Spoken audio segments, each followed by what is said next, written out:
രാഹുൽ മാങ്കൂട്ടത്തിന്റെ മുൻകൂർ ജാമ്യാപേക്ഷ കോടതി തള്ളി, അറസ്റ്റ് നടന്നിട്ടില്ല. പാർട്ടി അല്ല, ഇതില് ഞാൻ മനസ്സിലാക്കുന്നത് നിയമപരമായിട്ടുള്ള കാര്യങ്ങളിലേക്ക് കൂടുതൽ വ്യക്തത വന്നു എന്നുള്ളത് മാത്രമാണ്. അതിനുമപ്പുറം ഇതിൻ്റെതായിട്ടുള്ള മറ്റ് രാഷ്ട്രീയ വശങ്ങളും കൂടി ഉണ്ടല്ലോ. അതായത് കോൺഗ്രസ് എന്തായിരുന്നു ഇത്രയും കാലം ചെയ്തത് എന്നുള്ളതും പൊതുസമൂഹം ചർച്ച ചെയ്യണമല്ലോ. കോൺഗ്രസ് ഇപ്പോൾ പുറത്താക്കി എന്ന് പറയുന്നതും, അതായത് ഡിസ്മിസ് ചെയ്തു എന്നാണല്ലോ ഇപ്പോഴത്തെ പുറത്താക്കലിൻ്റെ അർത്ഥം. ഇത്രയും കാലം 4 മാസം പറഞ്ഞ പുറത്താക്കലും തമ്മിലുള്ള വ്യത്യാസം, അത് സസ്പെൻഷനായിരുന്നു എന്നുള്ള സാങ്കേതികത്വമാണെങ്കിൽ പോലും എല്ലാതരം പരിരക്ഷയും കൊടുത്തുകൊണ്ടിരിക്കുകയായിരുന്നു എന്നുള്ളതാണ് നമുക്ക് മനസ്സിലാകുന്നത്.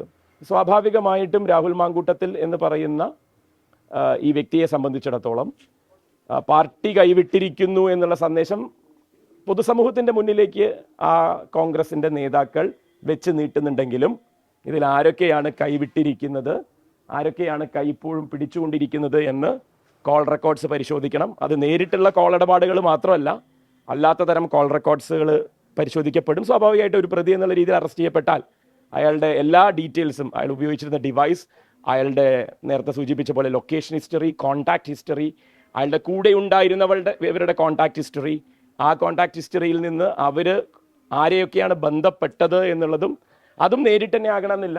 അതും ഇങ്ങനെ ഒരു first degree, second degree, third degree എന്നുള്ള രീതിയിൽ ഒരു ചങ്ങലയാണ്. This is a crime syndicate. ആ ക്രൈം സിൻഡിക്കേറ്റ് എന്ന് പറയുന്ന സിൻഡിക്കേറ്റിലെ പ്രധാനികളായ 3 പേരുണ്ടായിരുന്നു. അതിൽ ഉച്ചിയിൽ കൈവച്ച് അനുഗ്രഹിച്ചിരുന്ന ഒരാൾ ഒരു 6 മാസം മുന്നേ ആ കൈ പിൻവലിച്ചു. അയാളെ ഇപ്പോഴും കേരളം പ്രതിപക്ഷ നേതാവ് എന്ന് വിളിച്ചുകൊണ്ടിരിക്കുന്നുണ്ട്. ആ ഉച്ചിയിൽ കൈവച്ച് അനുഗ്രഹിച്ച ആൾ ഇപ്പോൾ കൈ അത് 6 മാസം മുന്നേ വരെ കൈ വെച്ചുകൊണ്ടിരിക്കുകയും പിന്നെ പിൻവലിക്കുകയും ചെയ്തു എന്നുള്ളത് കൊണ്ട് ഇപ്പോൾ അയാൾ നല്ല പിള്ളയാകുന്നില്ല.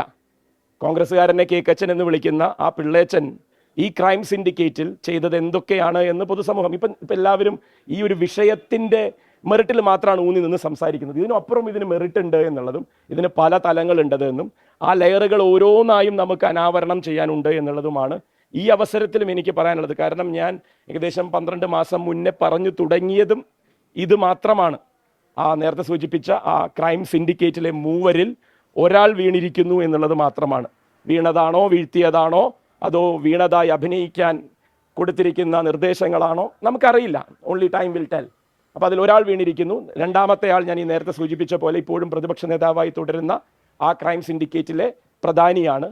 ആ പ്രധാനിയും ഇപ്പോൾ വീണ ആളും തമ്മിൽ 6 മാസം മുന്നേ തെറ്റുന്നു എന്നുള്ള സാഹചര്യത്തെ പറ്റി ഞാൻ പറഞ്ഞു. ഇപ്പോഴും പക്ഷേ അയാളെ സഹായിച്ചുകൊണ്ടിരിക്കുന്ന ആ ക്രൈം സിൻഡിക്കേറ്റിലെ 3-ാമൻ ഈ നിമിഷവും ഞാൻ നേരത്തെ സൂചിപ്പിച്ച കോൾ റെക്കോർഡ്സ്, കോൺടാക്ട് ഡീറ്റെയിൽസ്, ഇത്തരം കാര്യങ്ങൾ പരിശോധിച്ചാൽ അത് ആരിലേക്ക് നീളും എന്നുള്ളത്, അത് ഡൽഹിയിലെ ലൊക്കേഷനിലേക്ക് നീളാം, കാരണം പാർലമെൻറ്റ് നടന്നുകൊണ്ടിരിക്കുകയാണല്ലോ. പാലക്കാട്ടത്തെ ലൊക്കേഷനിലേക്ക് നീളാം, കാരണം ഇന്നലെ പാലക്കാട് ഉണ്ടായിരുന്നു. വടകരയിലെ ലൊക്കേഷനിലേക്ക് നീളാം. അപ്പോൾ ആ ക്രൈം സിൻഡിക്കേറ്റിലെ 3-ാമൻ ഇപ്പോഴും ജനപ്രതിനിധിയായി തുടരുന്ന ഒരാൾ എങ്ങനെയാണ് ഒരു സെക്ഷൽ പ്രിഡേറ്ററിന് സംരക്ഷണ കവചം ഒരുക്കിയത് എന്ന് കോൺഗ്രസിലെ തന്നെ ഒരു വനിത ഇന്നലെ തുറന്നു പറഞ്ഞിരുന്നു. അത് ചർച്ച ചെയ്യപ്പെടുന്നുണ്ട്. പരാതികൾ എങ്ങനെയൊക്കെ കൊടുത്തിരുന്നു, അതിൽ എന്തൊക്കെ നടപടികളാണ് ഉണ്ടായത്. സ്വാഭാവികമായിട്ടും കോൺഗ്രസ് എന്ന് പറയുന്ന പാർട്ടി, അപ്പോൾ ഞാൻ എലവഞ്ചേരിയിലുള്ളത്, ഇന്നിവിടെ ഞങ്ങളുടെ പാർട്ടിയുടെ മുന്നണിയുടെ സ്ഥാനാർത്ഥികളുമായി ബന്ധപ്പെട്ടിട്ടുള്ള റാലിയാണ്. അപ്പോൾ ഇവിടെയും കോൺഗ്രസ്സുകാരുണ്ട്. ഇതാ എൻ്റെ പാർട്ടിക്കാർക്ക് അറിയാവുന്ന മനസ്സിൽ നന്മയുള്ള കോൺഗ്രസ്സുകാർ ഇവിടെ ഉണ്ടല്ലേ ശിവരാമേട്ട. ആ കോൺഗ്രസ്സുകാരുടെ നെഞ്ചത്ത് കയറിയിരുന്നു. അതാണ് എൻ്റെ പോയിന്റ്. നന്മയുള്ള കോൺഗ്രസ്സുകാർ ഒരുപക്ഷെ ഈ രാജ്യത്തിന് വേണ്ടി സ്വാതന്ത്ര്യ സമരത്തിൽ പങ്കെടുത്തതിൻ്റെ ഊറ്റം കൊണ്ട് അത് നന്മയിൽ മനസ്സിൽ ഇപ്പോഴും കൊണ്ടു നടക്കുന്ന ചില മനുഷ്യരുണ്ട്, നിസ്വാർത്ഥരായിട്ടുണ്ട്, പലരും ഇപ്പോഴും ഉണ്ട്. അത് അവശേഷിക്കുന്നുണ്ട് എന്നുള്ളത് കൊണ്ട് തന്നെയാണല്ലോ കോൺഗ്രസ് ഈ നാട്ടിൽ, പ്രത്യേകിച്ച് കേരളത്തിൽ അസ്തമിക്കരുത് എന്ന് പറയുന്ന ഏക രാഷ്ട്രീയ പ്രസ്ഥാനം CPM. BJP-കാർ ഒരിക്കലും പറയില്ല കോൺഗ്രസ് മുക്ത ഭാരതാണെന്നാണല്ലോ പറയാറ്. ഞങ്ങൾ അങ്ങനെ പറയാറില്ലല്ലോ. അതെന്തുകൊണ്ടാണെന്ന് വെച്ചാൽ ഈ നേരും നെറിവും നന്മയുമുള്ള ചില കോൺഗ്രസ്സുകാരുണ്ട്. അവരുടെ നെഞ്ചത്ത് കയറിയിരുന്ന് ഈ ക്രൈം സിൻഡിക്കേറ്റിലെ 3 പേരും കൂടി കാട്ടിക്കൂട്ടിയ സകല വിക്രിയകളും പൊതുസമൂഹത്തിൻ്റെ മുന്നിൽ ചർച്ചയാകണം. ഈ ഹാളെ മാത്രം പൂട്ടിയോണ്ടൊന്നും കാര്യമില്ല. ഇതിൻ്റെ തെളിവുകളുണ്ട്. അതായത് ഈ ക്രൈം സിൻഡിക്കേറ്റ് ഓപ്പറേറ്റ് ചെയ്തതിന് പല രീതികളുണ്ട്. എങ്ങനെയാണ് കോൺഗ്രസ് പാർട്ടിയെ ഹൈജാക്ക് ചെയ്തത് എന്നാണ് അതിലെ പോയിന്റ് നമ്പർ 1. കോൺഗ്രസ് പാർട്ടിയിലെ തീരുമാനങ്ങൾ എടുക്കുന്നതിൽ എങ്ങനെയായിരുന്നു ഇവർ മാത്രം പങ്കുകൊണ്ടിരുന്നത് എന്നുള്ളതാണ്. അന്നത്തെ KPCC പ്രസിഡന്റായിരുന്ന K. സുധാകരനെ ഇവരെങ്ങനെയാണ് നോക്കുകുത്തിയാക്കി മാറ്റിയത് എന്നാണ്. പിന്നീട് ഹൈക്കമാൻഡ് എന്ന് പേരിട്ട് വിളിക്കുന്ന ഇവിടെ നിന്ന് പറഞ്ഞയക്കപ്പെട്ട KC വേണുഗോപാൽ പോലും അശക്തനായിക്കൊണ്ട് കേരളത്തിൻ്റെ കോൺഗ്രസിനെ ഇനി വരാൻ പോകുന്ന ഭരണമാറ്റത്തിന്റെ പേരിൽ തൂക്കി വിറ്റവരാണിവർ. അതായത് ഇവരുടെ മനസ്സിൽ ഇപ്പോഴും എന്താ, അടുത്ത ഭരണം 2026 ഭരണം കോൺഗ്രസിനാണ്. ആ വിലപേശിക്കൊണ്ട് അന്ന് ഭരണത്തിൽ മുഖ്യമന്ത്രിയും ആഭ്യന്തരമന്ത്രിയും ധനകാര്യമന്ത്രിയും ഒരുപക്ഷെ ഈ 3 പേരും ആയേക്കാം എന്നൊക്കെ ആയിരിക്കുമല്ലോ ഇവര് സ്വപ്നം കാണുന്നത്.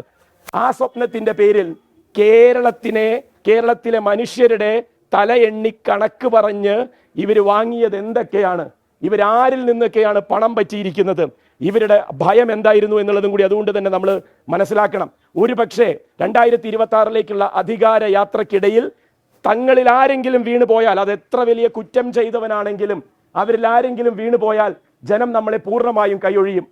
CPM-നെതിരെ പറയാൻ പോലും ഒന്നുമില്ലാത്ത സാഹചര്യത്തിൽ 10 വർഷം കൊണ്ട് ജനങ്ങളിൽ തെറ്റിദ്ധാരണ മാത്രം ഉണ്ടാക്കാൻ പറ്റുന്ന ക്യാമ്പയിൻ നടത്തിക്കൊണ്ട് CPM-നെ മടുത്തെങ്ങാനും ജനം വോട്ട് ചെയ്താലോ എന്നുള്ള ഒറ്റ പ്രതീക്ഷയിലാണല്ലോ ഈ പോക്ക് മുഴുവൻ ഉണ്ടായിരുന്നത്.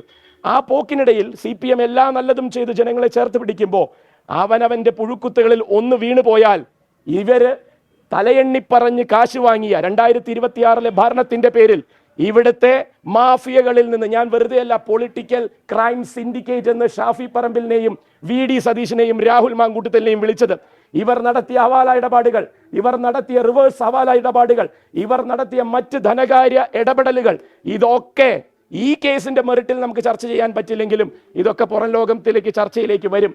കോൺഗ്രസ്സുകാർ മനസ്സിലാക്കേണ്ടത് 2026 അധികാരം പിടിക്കണം എന്നുള്ള പാഴ്സ്വപ്നം നിങ്ങളിലേക്ക് കൈമാറിക്കൊണ്ട് ഇവർ ചെയ്തു കൂട്ട നെറിയേടുകൾക്കൊക്കെ നിങ്ങളെ വെച്ചാണ് ഇവർ കവചം തീർത്തത്. അതായത് 2026 അധികാര യാത്രക്കിടയിൽ നമ്മളിൽ എല്ലാവരെയും ചേർത്ത് പിടിക്കണം എന്നുള്ള ഒരു തരത്തിലുള്ള അനുകമ്പ ഉണ്ടാക്കിയെടുത്താൽ നമ്മളിൽ ആർക്ക് വേണ്ടിയും സോഷ്യൽ മീഡിയ ശബ്ദിച്ചുകൊണ്ടേയിരിക്കും, തെരുവിൽ അണികൾ ശബ്ദിച്ചുകൊണ്ടേയിരിക്കും. അപ്പൊ നമ്മൾ എന്ത് തെറ്റ് ചെയ്താലും എന്ത് തരവഴിത്തരം കാണിച്ചാലും നമ്മളെ ഈ കോൺഗ്രസ്സുകാർ, പാവം കോൺഗ്രസ്സുകാർ നമ്മളെ ചേർത്ത് പിടിക്കും. നിങ്ങളെ വിറ്റാണ് ഈ പ്രസ്ഥാനത്തെ ഇവർ ചതിച്ചത് എന്ന് നിങ്ങൾ തിരിച്ചറിയുന്ന നിമിഷം, നിങ്ങൾ തിരുത്തുന്ന നിമിഷം, ഒരാൾ വീണത് കൊണ്ടൊന്നും കാര്യമില്ല, വീഴുന്നത് ഈ 3 പേരും കൂടി ആകും എന്നുള്ളത് ഒരു പക്ഷേ ആ പാർട്ടിക്ക് 2026 കഴിഞ്ഞ് 2031 പറ്റി, എല്ലായ്പ്പോഴും അധികാരത്തെ പറ്റി മാത്രം മുൻനിർത്തിയാണല്ലോ കോൺഗ്രസിന്റെ കേരള രാഷ്ട്രീയം ചലിച്ചുകൊണ്ടിരിക്കുന്നത്. അപ്പോൾ ഈ അധികാരം പിടിക്കലാണ് നിങ്ങളുടെ അൾട്ടിമേറ്റ് പൊളിറ്റിക്കൽ എയിമെങ്കിൽ 2031 പറ്റി നിങ്ങൾ സ്വപ്നം കാണുന്നുണ്ടെങ്കിൽ നിങ്ങൾ ചെയ്യേണ്ടത് തെറ്റുകൾ ഏറ്റുപറയുമ്പോൾ സകലതിനെയും ചെവിക്ക് പിടിച്ച് പുറത്താക്കുക എന്ന് തന്നെയാണ്. അതിനിപ്പോഴും കെൽപ്പുള്ളവർ ആ പാർട്ടിക്ക് അകത്തുണ്ടോ ഇല്ലേ എന്നുള്ളത് മാത്രമാണ് നമുക്കറിയാനുള്ളത്. Only time can tell that. അതുകൊണ്ട് തന്നെ ഈ പൊളിറ്റിക്കൽ ക്രൈം സിൻഡിക്കേറ്റിലെ മറ്റ് 2 പേർ ചെയ്തുകൊണ്ടേയിരിക്കുന്ന, അവര് തമ്മിൽ ഇപ്പോൾ 2 വഴികളായി പിരിഞ്ഞു എന്നുള്ളത് നിങ്ങൾ തന്നെയാണ് റിപ്പോർട്ട് ചെയ്തത്. അപ്പൊ 2 ചേരികളിലായി നിന്ന് അവർ ഇപ്പോഴും തുടർന്നുകൊണ്ടിരിക്കുന്ന സകല ഇടപാടുകൾക്കും ഇടപെടലുകൾക്കും ക്ലാരിറ്റി വരും ദിവസങ്ങളിൽ അതിനൊക്കെ ക്ലാരിറ്റി വരും. പരാതികൾ നിങ്ങളുടെ മുന്നിലേക്ക് വന്നത് ഇത് മാത്രം എന്നുള്ളത് കൊണ്ടല്ലേ. മറ്റു തരത്തിലുള്ള പരാതികളൊക്കെ ആഭ്യന്തരമന്ത്രിയായ സഖാവ് പിണറായി വിജയന്റെ കയ്യിലുണ്ട്. പരാതികൾ മാത്രമല്ല, നല്ല അസൽ തെളിവുകളുമുണ്ട്. അതിലേക്കൊക്കെ ഈ വിഷയങ്ങളെ ഓരോന്നായി കേരളീയ പൊതുസമൂഹത്തിന്റെ മുന്നിൽ ചർച്ചയ്ക്ക് വെക്കുക എന്നുള്ളത് തന്നെയാണ് CPM എന്ന് പറയുന്ന പ്രസ്ഥാനം ജനങ്ങളോട് ചെയ്യുന്ന ഏറ്റവും വലിയ ജനാധിപത്യ മര്യാദ. ആ മര്യാദയുടെ ഒരു അധ്യായമാണ് ഇന്നിപ്പോ ഒരു തരത്തിൽ പറഞ്ഞാൽ കേരളത്തിലെ മുഴുവൻ ആളുകളും ആശ്വാസപ്പെടുക. എന്ത്, ഒരുത്തനെ അറസ്റ്റ് ചെയ്യാൻ പോലീസിനോട് കോടതി പറഞ്ഞപ്പോ, അറസ്റ്റ് ചെയ്തോളൂ, അറസ്റ്റിന് തടസ്സമില്ല എന്ന് പറഞ്ഞപ്പോ, മുൻകൂർ ജാമ്യം തരാൻ സൗകര്യമില്ല എന്ന് പറഞ്ഞപ്പോ കേരളത്തിലെ സ്ത്രീകൾ അവര് നെടുവീർപ്പെടുകയാണ്. ദീർഘനിശ്വാസത്തിലൂടെയാണ് അവരതിന്റെ ഒരു സന്തോഷം ജനങ്ങളെ, അല്ലെങ്കിൽ സ്വന്തം എന്താ പറയുക, പാർട്ടിയിലുള്ളവരെ പോലും അറിയിക്കുന്നത്. ആ പാർട്ടിയിലുള്ള സകല സ്ത്രീകൾക്കും കൂടി വേണ്ടിയുള്ള വിധിയാണിത്. കേരളത്തിലെ സ്ത്രീകൾക്ക് മാത്രമല്ല, കോൺഗ്രസ് പാർട്ടിക്കകത്തെ സകല സ്ത്രീ പ്രവർത്തകർക്കും വേണ്ടിയുള്ള വിധി കൂടിയാണ്.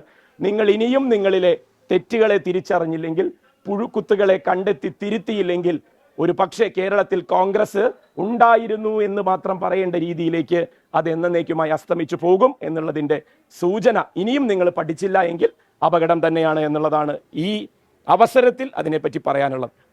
ലോകത്തെവിടെയായാലും ഏത് സമയത്തും 24 വാർത്തകളും ഓഗ്മെന്റഡ് റിയാലിറ്റി പാക്കേജുകളും എക്സ്പ്ലെയിനറുകളും വിശദമായി കാണാൻ ഞങ്ങളുടെ യൂട്യൂബ് ചാനൽ നിങ്ങൾക്ക് സബ്സ്ക്രൈബ് ചെയ്യാം.